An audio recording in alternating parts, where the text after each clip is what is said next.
우리가 세상에서 특별히 너희에 대하여 하나님의 거룩함과 진실함으로 행하되 육체의 지혜로 하지 아니하고 하나님의 은혜로 행함은 우리 양심이 증거하는 바니 이것이 우리의 자랑이라.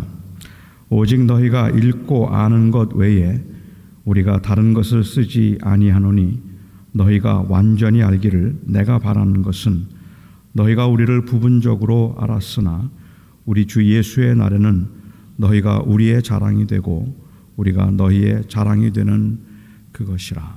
아멘. 여기까지 보도록 하죠. 사람이 제일 억울하고 화가 날 때가 언제일까요? 아마도 사람들이 화가 나고 그리고 억울하다고 생각되는 때는 그 오해를 받을 때가 아닐까라고 생각을 해봅니다.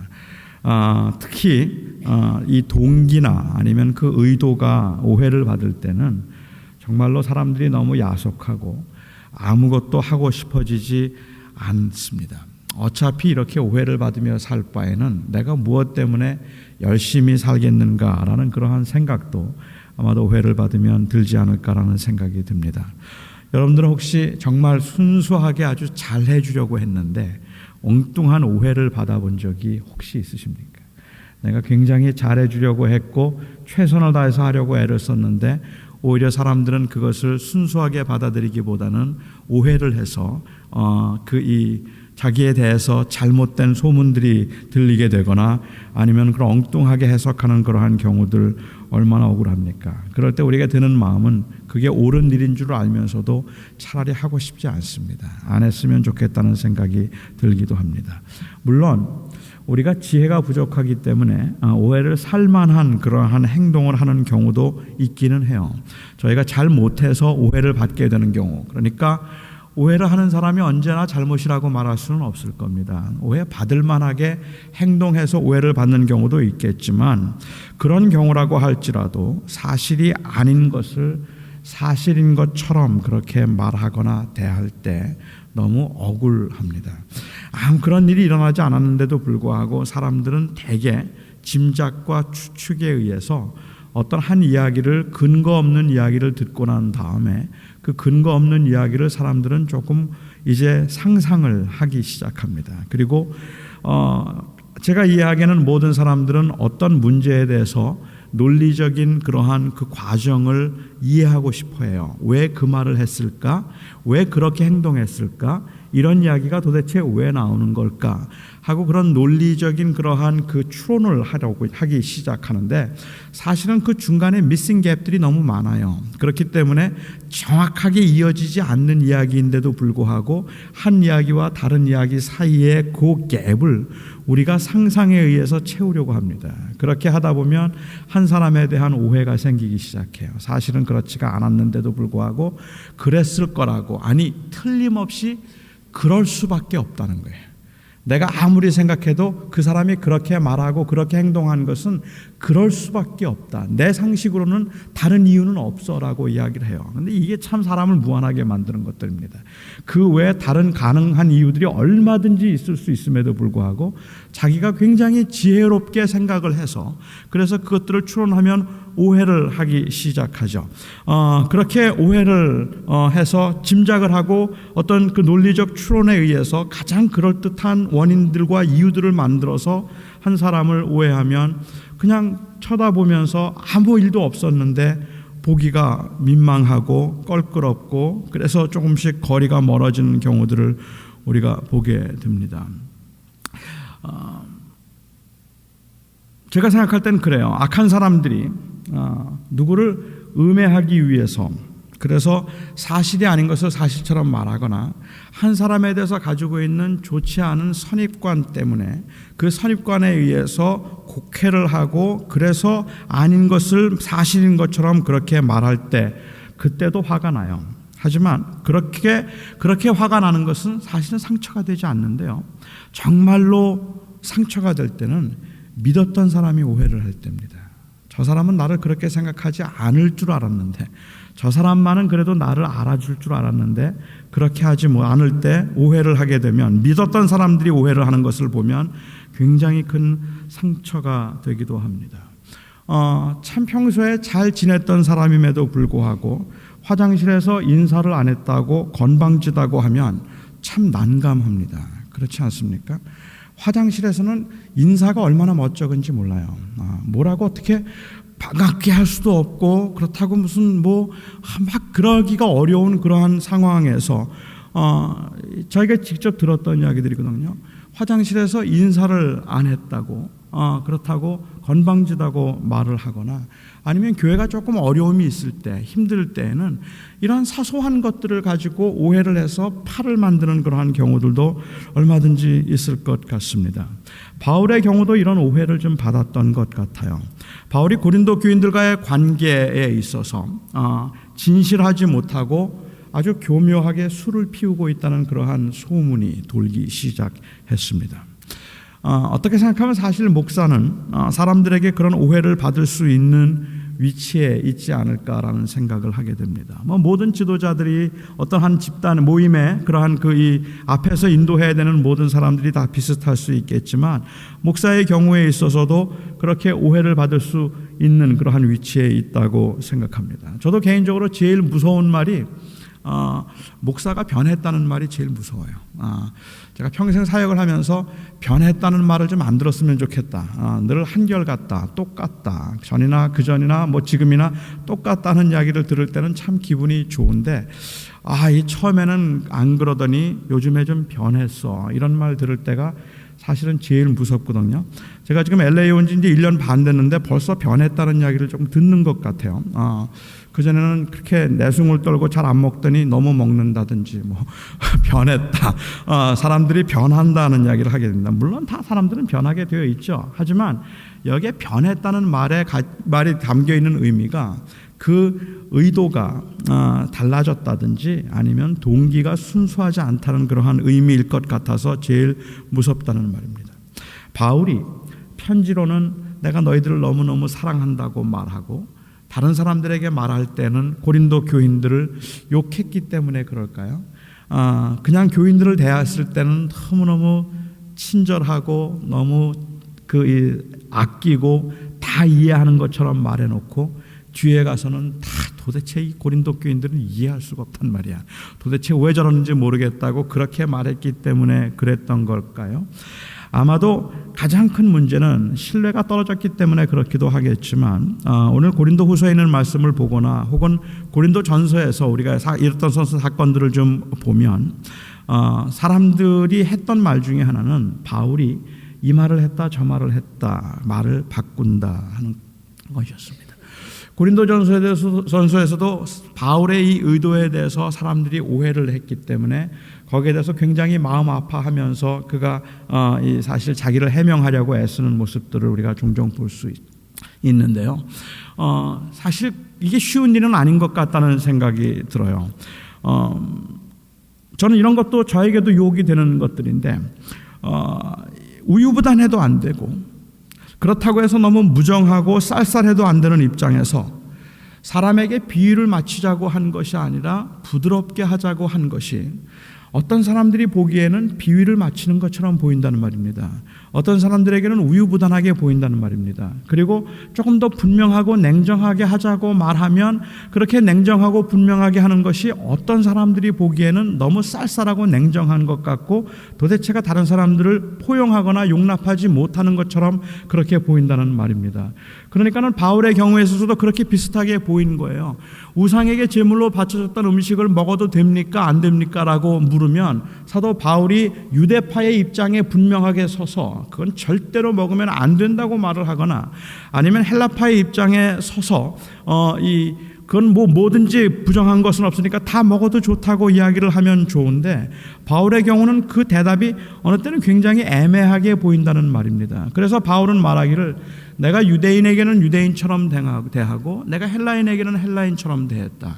내가 지식이 있는 사람에겐 지식이 있는 사람처럼 대했고 지식이 없는 사람에겐 내가 지식이 없는 사람처럼 대했다라고 얘기합니다. 그런데 지식이 있는 사람에겐 지식이 있는 사람처럼 대하고 지식이 없는 사람에겐 지식이 없는 사람처럼 대하고 헬라인에겐 헬라인처럼 대하고 유대인에겐 유대인에게 대한 것이 그것이 그 중용의 도를 보여주고 있는 그러한 모습이거나 아니면 우유부단한 그러한 모습이거나 둘 중에 하나예요. 이리 갔다 저리 갔다 하고 있는 둘 중에 하나일 텐데 그것을 무엇이 차이가 있는가, 그 차이를 결정하게 만들어주는 것은 결국은 의도입니다. 그 마음에 있는 의도이기 때문에 이게 힘들다는 말이에요. 만일 어떤 사람이 헬라인에게는 헬라인처럼 하고 유대인에게는 유대인처럼 해요. 그런데 그 의도가 다른 사람들에게 잘 보이기 위해서 그러는 것이라면, 내가 내 유익과 이익을 얻기 위해서 그렇게 하고 있는 것이라면 그거는 우유부단함입니다. 그거는 간교함입니다. 하지만 내가 헬라인에게는 헬라인처럼 대하고 유대인에게는 유대인에게처럼 대하는 것이 바울이 고백한 것처럼 얻고자 함이었다면, 그 영혼을 구원하기 위해서였다면, 하나님 앞에서 그 영혼을 구원하기 위해서 내가 헬라인에게는 헬라인처럼 유대인에게는 유대인처럼 되었다고 말하면 그것은 결국은 자기 희생입니다. 그런 의미에서라고 본다면 그 의도와 동기가 정말로 하나님의 나라와 하나님의 영광을 위해서 하고 있는가, 자기의 유익과 자기의 편리를 위해서 하고 있는가에 따라서 우유부단함이냐, 그렇지 않다면 정말로 너그러움인가가 결정되는 것이고, 정말로 분명하고 확실하게 행하고 있는 것인가, 그렇지 않다면 무정하고 매정한 것인가 하는 것이 결정되는 것이 아닐까라고 생각합니다. 제사 문제, 돈 문제, 헌금과 살해 문제, 이런 모든 문제들이 고린도 교인들에게는 오해가 되었어요. 고린도 교인들은 바울을 보면서 돈을 좋아한다 그랬어요. 바울이 돈을 좋아할 리가 있습니까, 여러분? 그런데 고린도 교인들은 바울이 돈을 좋아한다고 오해했어요. 그렇게 오해했던 큰 이유 중에 하나가, 다른 사도들은 다 와서 자기들이 교회에서 주는 사례를 받고 그 사례를 가지고 근근히 살아가면서 사역을 하고 있는데, 바울은 자기 직업을 가지고 있다는 거예요. 바울은 텐트 메이커로서 자기 직업을 가지고 돈을 벌고 있는 걸 보니까, 아니 사역에 충실해야 될 사람이 돈을 벌고 있고, 그리고 그렇게 그 장사를 하고 사업을 하고 있는 모습을 보면 이건 도대체가 돈을 위해서 일하는 것 같다고 생각하고 불순하다고 생각을 했다는 말입니다. 거기에 대해서 사도 바울은 곡식을 떠는 이 소에게 멍해를 씌우지 말라고 이야기를 하고, 자기는 분명히 그 사례를 받는 사람들을 못마땅하게 생각하거나 그들은 다 게으른 자들이라고 내가 생각하지는 않지만, 그렇지만 나는 하나님 앞에 헌신하기를, 그렇게 텐트 메이커로서 일을 해서 자기가 스스로 사역을 하기 위한 그 수입을 자기가 벌기로 했을 뿐만 아니라, 바울이 그들에게 고백하는 것은, 내가 사역하는 동안에 나를 도와주었다는 것은 가난한 마게도냐 교회가 나를 도와줬다. 마게도냐 교회가 나를 도와주고 있는 동안에는 내가 고린도 교회에서 또다시 돈을 받아야 될 이유가 없지 않겠느냐. 한 교회가 나를 도와주고 있기 때문에 나는 다른 곳에서는 돈을 받지 않기로 했을 뿐이다. 그런데 내가 돈을 좋아해서 사업을 하고 있고 돈을 벌고 있다니 이게 도대체 무슨 말인가, 얼마나 억울했겠습니까? 그런데 어떻게 생각하면 또 그들은 그렇게 오해할 수도 있었는지도 모르겠어요. 그래서 그 의도가 하나님 앞에 순수하게 드러나서, 내가 너희가 우리를 온전히지 말기를 원한다라고 그렇게 고백하고 있는 겁니다. 내 마음에 무엇이 있는지, 내 속에 어떤 것들을 가지고 있는지 한번 네가 알기를 원하는데, 주님의 날은 그걸 다 알게 될 것이다 라고 그렇게 고백하고 있는 모습을 보십니다. 바울에 대해서 오해를 많이 하고 있다는 소문을 듣고, 그래서 바울의 그 어떤 의도에 대해서 오해하고 있다는 소문을 듣고 고린도 교인들에게 변명하는 편지를 써서 디도를 편에 보내었고, 그 편지를 받았던 그 고린도 교인들이 오해가 풀렸어요. 오해가 풀리고 난 다음에 그 다음에 쓴 편지가 이 고린도 후서입니다. 그러니까 지금은 좀 마음이 편안해서 쓰고 있는 편지라고 볼 수 있겠죠. 바울이 떳떳하게 생각하고 양심에 거리끼지 않는 것이 있다면 무엇인가 하면, 인간적인 수를 피우려고 하기보다는 거룩함과 진실함으로 내가 너희를 대했다 하는 이 이야기를 그가 하고 있는 겁니다. 여러분, 이 말은 절대로 바울에게 실수가 없었다는 말이 아닙니다. 바울이 인간인데 어떻게 실수가 없었겠습니까? 그가 그 이후에 15절부터도 말하지만 사실은 고린도에 여행을 간다고 했었어요. 내가 고린도 교회가 문제가 많았기 때문에 내가 고린도에 가겠다고 이야기를 했는데, 다른 일들이 생겨서 가겠다고 말해놓고 다른 곳으로 갔어요. 그리고 못 갔어요. 그랬더니 고린도 교인들이 바울을 다시 또, 이제 바울을 못마땅하게 생각하던 교인들은 그걸 가지고 또 다시 말하기 시작하는 거예요. 아니, 온다고 해놓고 오지 않는 거 봐라. 이건 뭔가 뒤가 구리니까 오지 않는 거 아니냐. 이건 뭔가 문제가 있기 때문에 오지 않는 것 아니냐고 오히려 바울을 또 오해하고 바울을 또 비난했기 때문에, 바울이 그가 하는 말이, 내가 마게도냐에서 너에게 다시 유대로 너에게 갔다가 유대로 가기를 내가 계획하였지만, 그렇지만 내가 그렇게 하지 못했는데 그렇게 하지 못한 것이 내가 경솔하게 계획을 세운 것이었겠느냐, 어쩔 수 없는 상황이라 못 간 것 아니었느냐라고 그렇게 지금 오늘도 또 우리가 다음 주에 좀 보겠지만 그 설명을 하고 있는 것을 우리가 볼 수가 있습니다. 바울은 그런데 그런 실수도 했었어요. 가겠다고 말해놓고 못 간 건 실수죠. 내가 하겠다고 말하고 못하는 건 실수죠. 그게 어떤 이유에서였든 간에 실수입니다. 다른 사람들에게는 오해를 살 만한 일들입니다. 그러니까는 바울은 사실은 온전했던 것도 아니고 그의 행동에 잘못이 없었던 건 아니지만 그의 동기는 언제나 순수했다고 고백하고 있는 겁니다. 저는 하나님께서 제일 기뻐하시는 것이 하나님 앞에서 자기의 양심에 거리낌이 없이 가장 순수한 것, 그것이 하나님께서 가장 기뻐하는 것일 거라고 저는 생각합니다. 그것을 투명함이라고 불러도 좋을 것 같아요. 우리의 마음속에 인간적인 생각을 가지고 수를 쓰지 아니하고 우리의 양심에 따라서 하나님 앞에 부끄럽지 않게 행하려고 하는 그러한 그 순수한 마음이 우리에게는 가장 중요한 것이고 하나님께서 기뻐하시는 것이 아닐까라는 말입니다. 우리는 헌금을 해도 봉사를 해도 설교를 해도 하나님 앞에서 우리의 동기를 살펴보지 않는다면 섭섭함이 생기게 되고 우리가 인정을 받기 위해서 수를 쓰게 되는 경우들이 얼마나 많은지 모른다는 말입니다. 사실 웬만큼 교활하지 않아서는 사람들이 내가 수를 쓰고 있는 걸 다 알아요. 목사가 수를 쓰면 교인들이 알아요. 그걸 알면서도 수를 써요. 그게 약함이라고 저는 생각을 하는데, 이게 이렇게 인간적으로 하면 안 된다, 투명하게 분명하게 하지 않고 자꾸만 자기를 감추려고 하거나 자기를 드러내려고 하는 그러한 모습들, 감추어야 할 것을 감추지 아니하고 드러나야 할 것을 드러내지 않도록 해야 되는데 오히려 그 반대로 행동하려고 해서 마땅히 드러내야 할 것들은 감추려고 하고 감추어야 할 것들은 드러내려고 하는 그러한 모습들을 우리가 볼 때, 여기에 우리는 자꾸만 인간적인 방법으로 육체의 지혜를 통하여서 그것을 드러내려고 할 때가 너무 많이 있다는 말입니다. 다시 말하면 저는 교회도 마찬가지라고 생각하는데, 사람들이 가지고 있는 사치심, 권력에 대한 미련들, 그리고 인정받으려는 마음들, 이런 것들을 어느 때는 교회가 의도적으로 부추기고 있는 것 같다는 말입니다. 그렇게 의도적으로 부추겨서, 그래서 사람들로 하여금 순수한 동기에서 봉사하고 섬기고 하나님을 바라보도록 하는 것이 아니라 오히려 그 아웃컴을 우리가 놓고 그 원하는 아웃컴을 이루기 위해서, 인간이란 것은 어쩔 수 없는 거니까 그런 인간들의 어쩔 수 없는 그러한 마음을 조금 부추기지 아니하면, 그러면 아무도 봉사하지 않는다는 겁니다.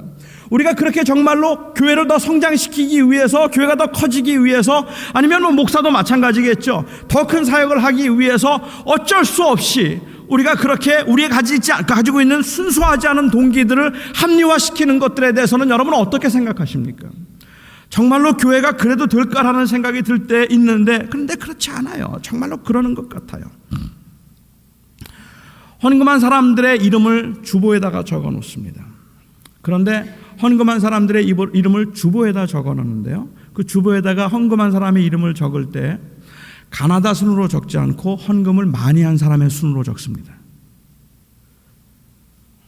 저는 정확한 통계는 없습니다만은 어떤 분들에게 들은 이야기에 의하면 가나다 순으로 적지 않고 그 헌금을 많이 한 순서대로 적을 때 헌금이 늘어난답니다. 그러니까 그렇게 적을 수밖에 없어요. 그렇게 말해요. 제가 신학교에 있을 때 한번 크게 논쟁이 좀 됐던 것 중에 하나가, 헌금을 설교 후에 해야 하는가 설교 전에 해야 하는가 하는 문제였습니다.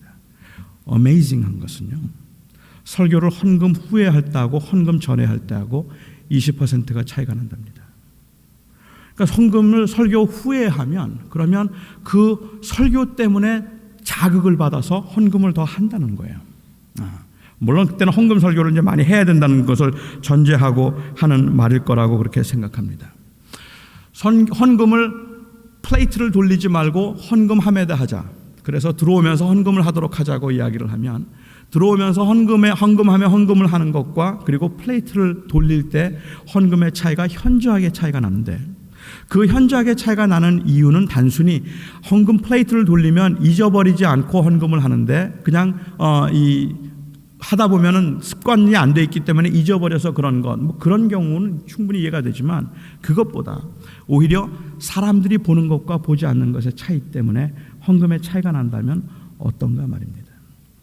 그래도 사람들이 헌금을 많이 하도록 하기 위해서 그러한 주보에 헌금 많이 한 사람의 이름을 올린다든지 아니면 헌금한 사람들을 발표한다든지 그렇지 않다면 액수를 다 공개한다든지 혹은 그래서 헌금을 많이 할 수 있도록 하기 위해서 그런 여러 가지 방법들을 사용한다면 많이 헌금을 한 것은 좋을지 모르지만 저는 하나님께서 과연 받으실 만한 헌금이었을까 하는 의문을 갖게 된다는 겁니다.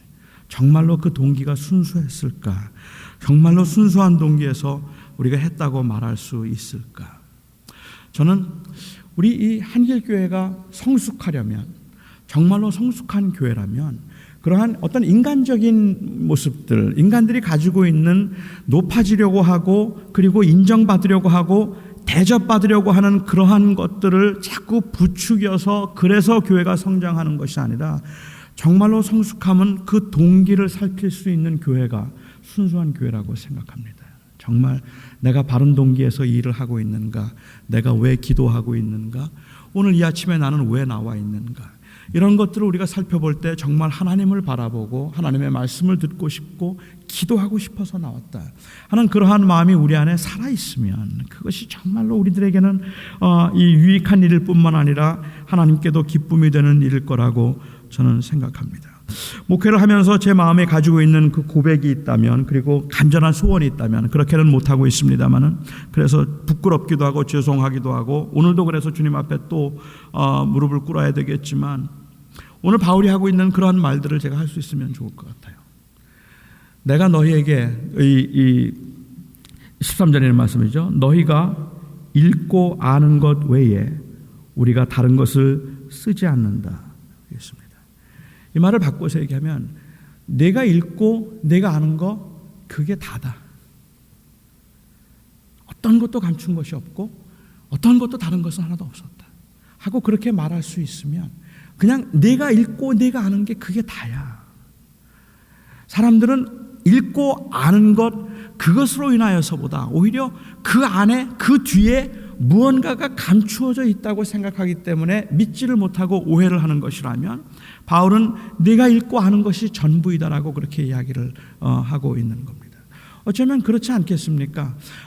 그냥 여러분들이 지금 여기서 제가 하고 있는 말 들은 그것이 전부이다라고 말할 수 있다면 저는 교인의 수가 얼마였든지 상관이 없이 저는 목회에 성공했다고 말할 수 있을 것 같아요.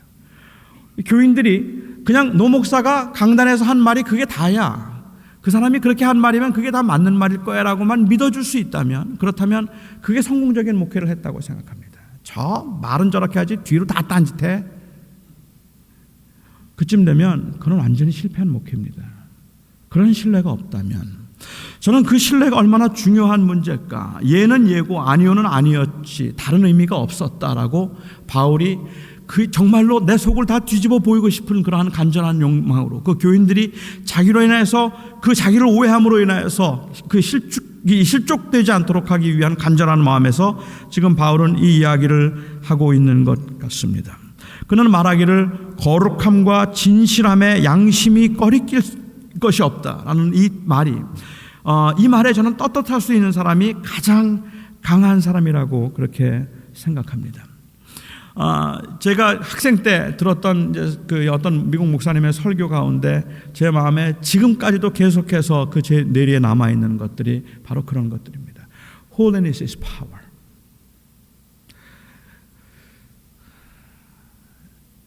Truthfulness is power. 진실함이 곧 힘이고 그리고 거룩함이 곧 힘이다. 거룩은 힘이다 라는 말을 쓴 적이 있습니다. 그런데 정말로 사역을 하면서 보니까 그게 맞는 말이더라고요. 제가 어떤 부분에 대해서 자신이 없고 거룩하지 못하면요 설교 가운데 그 말을 못하겠더라고요. 아직은 양심이 조금 살아있어서 그래서 그 말을 못하겠더라고요. 그런데 그건 사실은 그만큼 떳떳하지 못하다는 말입니다. 제가 만일 돈 문제에 있어서 깨끗하지 못하다면 제가 만일 저의 동기에 있어서 순수하지 못하다면 저는 아마도 설교를 하면서도 계속 그것을 할 때마다 마음에 걸림이 있고 찔림이 있을 거라고 생각합니다. 그런 것들이 참 우리를 약하게 만드는 것 같아요. 자기를 감추기 위해서 자기의 약함과 허물과 실수를 감추기 위해서 하는 그 말들이 얼마나 힘이 없는 말인가 하는 것을 우리는 우리의 삶 속에서 너무 생생하게 경험하지 않습니까? 내가 깨끗하고 거룩할 때 그 말을 아무도 믿어주지 않는데도 불구하고 그 말에 힘이 있는 법입니다. 그 말만 힘이 있는 법입니다. 저는 오늘 우리가 하나님 앞에서 고백하고 기도할 때도 바로 그런 것들이 우리에게 있으면 좋겠다는 생각이 들어요. 오늘 이 시간도 우리가 얼마나 온전한가, 얼마나 실수가 없었는가 이런 이야기를 하고 있는 것이 아니라 지금 이 시간도 우리의 고백 속에 하나님, 제가 진심으로 주님만 보고 싶습니다. 내가 주님을 높이고 싶습니다 라는 그 고백이 우리에게 살아있다면, 그래서 우리가 그 고백을 할 수 있다면 하나님께서 기뻐하실 일들이라고 저는 생각을 합니다. 저는 그런 마음들이, 우리의 아직도 인간의 죄성이 남아있어서 자꾸 인정받으려고 하고 대접받으려고 하고 높아지려고 하는 그러한 속성들이 우리에게는 남아있고, 아무도 알아주지 않을 때는 그냥 다 접어버리고 그만두고 싶은 마음들이 우리 안에 계속해서 있지만, 하나님 앞에서 내가 정말로 무슨 사역을 하든지 무슨 일을 하든지 순수함으로 하겠다, 그리고 하나님 앞에 부끄럽지 않게 행하겠다고 우리가 그렇게 다짐했다면, 보든지 보지 않든지 알아주든지 알아주지 않든지 내가 하나님 앞에 내가 마땅히 해야 할 일을 하겠다고 하는 그러한 그 마음의 그 의도를 우리가 단단히 붙드는 것이 중요합니다. 오늘 이 아침에도 하나님 앞에서 바로 그런 우리의 의도를 붙들 수 있는 시간이 될 수 있기를 바랍니다. 오늘 하나님 앞에서 여러분들이 기도하는 중에, 그리고 그 여러분들의 기도 가운데 정말 하나님 앞에 떳떳하고, 그래서 사람들 앞에 떳떳한 모습으로 하나님을 섬기게 해달라고 기도하면 좋겠고, 물론 여러분들의 그 기도 가운데 목사가, 이 교회 목사가 그렇게 떳떳하게 사역할 수 있게 해달라는 기도도 잊지 않았으면 좋겠습니다. 기도하도록 하죠. 기도하도록 하죠. 기도하도록 하죠.